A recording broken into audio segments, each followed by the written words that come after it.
Hello, it is 501 week number 5. Welcome. You're here. We're halfway there. It's amazing. So, you should be about halfway done with kind of all the things. If we look at our Google, what do they call it? The fundamentals training, units 9 and 10 to be a Google certified educator level 1. You're going to be looking at teaching skills for students for online work, mostly about search and advanced search. Google for Education, aside from this, also has some fantastic resources around improving your search. It's not just about uh, let me type in my thing, Reddit. Let me type in what I'm looking for, Wikipedia. Like there's a few pretty advanced things that you definitely want to learn for this exam. And of all the units, this is one that will likely be the most impactful for you. So strongly recommend going pretty deep into the Unit 9 around search. Unit 10 is also great around building interactive lessons. It's a great place to start. And a lot of those resources in Unit 10 just are scratching the surface. One of the ways you can take this kind of to the next level, there's lots of ways. The easiest next step for you, if you're looking at Unit 10, looking at interactive lessons with slides, other online content, is one of two things. The next level to scaffold yourself is going to be with Edu protocols. And so this was developed mostly by John Carippo, an educator who's been doing a lot of stuff with Q for many years. And the idea is you take these protocols, right, like ways of interacting with slides or with whatever online tool, and you're able to, once you learn kind of this workflow, apply it to kind of all the things moving forward. And so, like, the probably the most famous protocol of them all is Iron Chef, where you have a secret ingredient, where maybe you need to have a primary source in your Google Slides. And so you can divvy it up a bunch of different ways. Let's say the whole class is on one slide deck. This group is on slide 4. So on slide 4, you need to have a primary source. So do you have a photo that's from the Vietnam War? All right. So that's the secret ingredient for your Iron Chef kind of thing. Um, and it's one of those where once you get it, like it's really easy to deploy. Thin slides is another one that that as you're looking at ways of kind of leveling up this idea about interactive lessons, as well as giving students more autonomy in the classroom. Thin slides is another great one. There's just lots of books, plenty of books that you can buy, but also just lots of blog posts and videos that walk you through some of these formats. So as you're looking at it, that'd be a good next step. The other one, what is, I'm blanking out on it. Lisa, what is the thing? Lisa Highfill, what did she call them? I remember our conversation when she was coming up with them.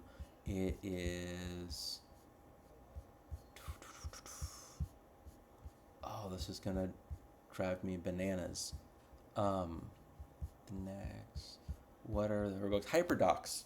She has a book on it. I remember when Lisa and I were at a Q conference, and we were talking about the idea of what a Google Doc is, and I was just like, well, it's a website, right? Like, you want to know how to create a website? Make a Google Doc. Like, that is a website. It has a unique URL, which makes it its own website.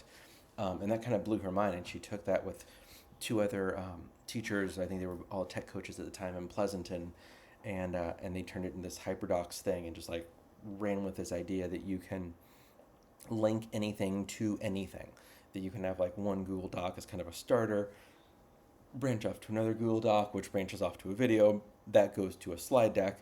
People edit the slide deck, input the stuff into a Google form, and because it's all linkable, right? That's like the huge shift away from like desktop applications to the web apps, is that they all have links. So any new document, any new Google slide is its own website. It has a unique web URL. Um, so HyperDocs would be another way to kind of go if you're looking at kind of what's next um, on the Unit 10 of the Google Level 1 um, trainings. And if you've not gone through those yet, get going on those. The discussion board looks at Sal Khan's first TED Talk. He has another one that would be worth also checking out that jumps into AI and how his platform, Khanmigo, leverages AI to build kind of a student and a teacher centered um, AI platform. without the need for significant prompting. Just by using it immediately, it's going to note that you are a teacher and treat you like a teacher, or you're a student and treat you like a student. So if you're a student using Khanmigo, which is the Khan Academy's AI tool, and you say, give me the answer, it actually won't. It'll be like, well, what do you think it is? How are you stuck? How can I help? And it will it'll pump the brakes so the student can't just get the answer in a way that with any of the generative AI tools, ChatGPT being the most obvious go-to, you can just say, what's this answer? And it'll just tell you the answer. Whereas Khanmigo will really, is trained to not give students answers immediately. So Sal's first TED Talk is great. That's what the discussion board is around. Also looking at the next one would be a good use of your time.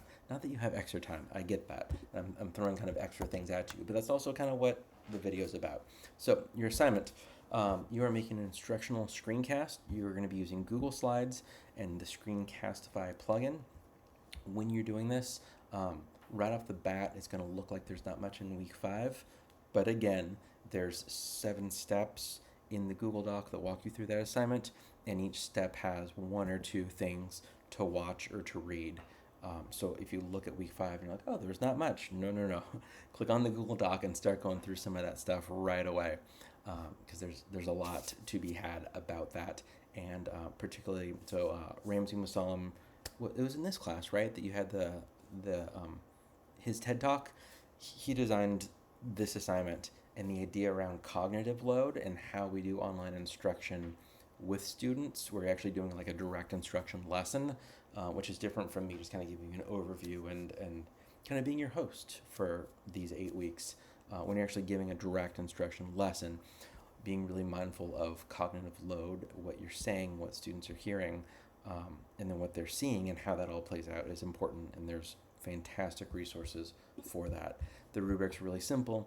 Do you have Google Slides? Did you meet the needs for that? Did you do an instructional screencast?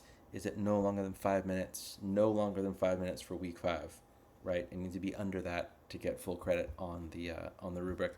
And then do you have a blog post? Again, make sure you have a blog post that you can open in an incognito or private window, and then link to that in Canvas.